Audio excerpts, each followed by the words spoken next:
Wasiirka Wasaarada Waxbarshada iyo Sayniska Axmed Maxamed Diiriye Toorno iyo wafdi ballaaran uu hogaaminayo ayaa saaka waxay kormeereen dheendheena ku tageen dugsiga Dhagoole Yaasha ee gudaha magaalada Boorama markii ay dugsigaasi gaadheen isla markaana ay kormeer ku soo sameeyeen waxa halkaas uga warbixiyay isla markaana ka hadlay macallimiinta wax ka dhiga dugsigaasi waxayna yiraahdeen wafdiga sharafta leh uu hogaaminayo wasiirka waxbarashada iyo madaxdiisu aad baan ugu soo dhaweynaa dugsiga Dhagoole Yaasha ee Boorama halkan waa meeshii laga bilaabay suldhabaala af Soomaaliga ee ku saleysan qaybta Soomaalilaanta ardaydani waa ardaydii ka qalin jabisay jaamacadda Camud waxa kale oo jira arday kale oo imika joogta oo iyaguna ka qayb qaadatay qoladii imika shaqada qaranka ka soo baxday markaas daradeed wasiir iskuulkan wuxuu ka kooban yahay qaybta farsamada nijaaradda qolkaas soo jeeday waa nijaarad weyn waa dhameystiran yahay makiinadiisi waasta qaybtan kale waxa waa tolmada makiinadihii baa yaalla wax lagu talay waxaan codsanaynaa in iskuulada loo sameeyo uniformka qandaraaska la siiyo anaga awoodda leh waan sameyn karnaa intaas oo dhan waan nooyla maqlay waan ku soo dhaweynaa wasaaradda waxbarashada iskuulkayga waa markii hore soo dhaweynaa magacaygan waxa la yiraahdaa Xasan Maxamed Faahiye ayaa la yiraahdaa magacaygana macallin baan ka ahay halkan ma sha Allah waxaan ahaynaa ardaydii ugu horeysay halka ka soo baxdayna waan ka mid ahay waxaan jecelahay inaan hadana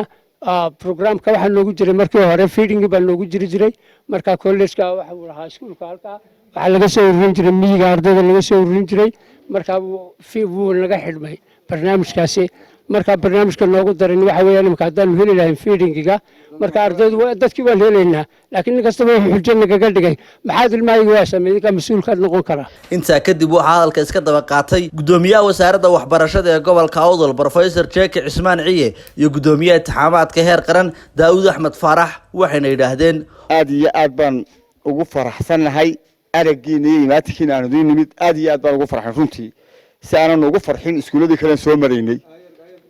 aad iyo aad baan runtii u jecelahay inaad mataqaana mustaqbal fiican heshaan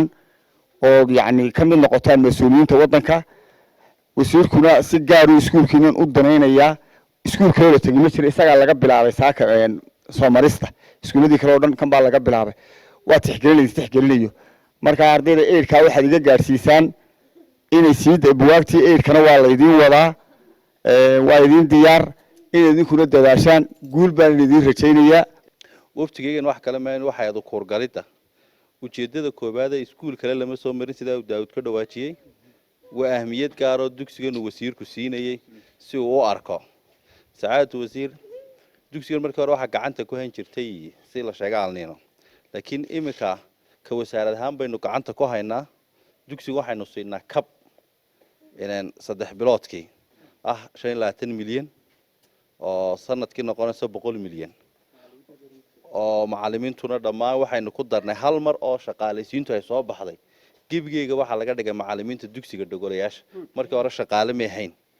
waxa sanadkii 2017 macallin oo dugsiga Dhagoole Yaasha marka waxaynu gacanta ku haynaa labadan dugsigan iyo dugsiga kale isna in dadka special baahiyaha gaarka qaba oo isna aynu kabsiino waxa labadaba aynu ku ilaalinaa kolba baahida ee kabkaasi uu gaadhay dugsiga waxa taala waa nijaaristi sida maamulka dhawaajiyay xagga waxa taala dawaarkii haddaan wax badan yar gelino waxa laga yaabaa inay wax soo saarayaan waxa laga dhisaa dadkan farsamada gacanta iyo markaa wax akhriska waxana macallimiintu xiriirsan yihiin waa dugsiga Sheekh Cali Joore secondary-ga tagaan jaamacadna waxa si toos ah u galaan jaamacadda Camudeed ugu dambeyntii waxa halkaasi ka hadlay wasiirka wasaaradda waxbarashada iyo sayniska Axmed Maxamed Diiriye Toorno wuxuuna yiri mar haday fursadan helaan ardaydu waa inay ayaguna dadaal muujiyaan oo ay ku dadaalaan inay waxbarashadooda ay ka faa'iideystaan oo ay waxyaabo cusub ku soo kordhiyaan oo ardayda kale ee sideena baahiyaha gaarka qabta soo dhiiri gelisaan waxbarashada ay ku dhiiri gelisaan qaar guryaha markaad ku aragtaan aad isku daydaan inaad waalidkood intaad maamulka u qaxaysan ama waalidkiinba aad ku dhiiri gelisaan in wax la baro ardayda waxaanan hubaa oo aaminsanahay inaad Soomaaliland wax badan ku biirin doontaan naftiina iyo qoysaskiina aad wax badan ku biiri doontaan. Intaa kadib intii uu kormeerka ku jiray wasiirku waxa uu kormeer indhaindhayna ku tagay dugsiga dadka baahiyaha gaarka ah qaba ay dhigtaan ee Sawad ay gacanta ku hayaan ururka Sawad. waxaana halkaasi uga warbixiyay mas'uuliyiinta iyo waliba sidoo kale maamulka dugsigaasi waa Shucayb Maxamed kaan Shucaybigaas telefishinka caalamiga ee Bulsho magaalada Boorama.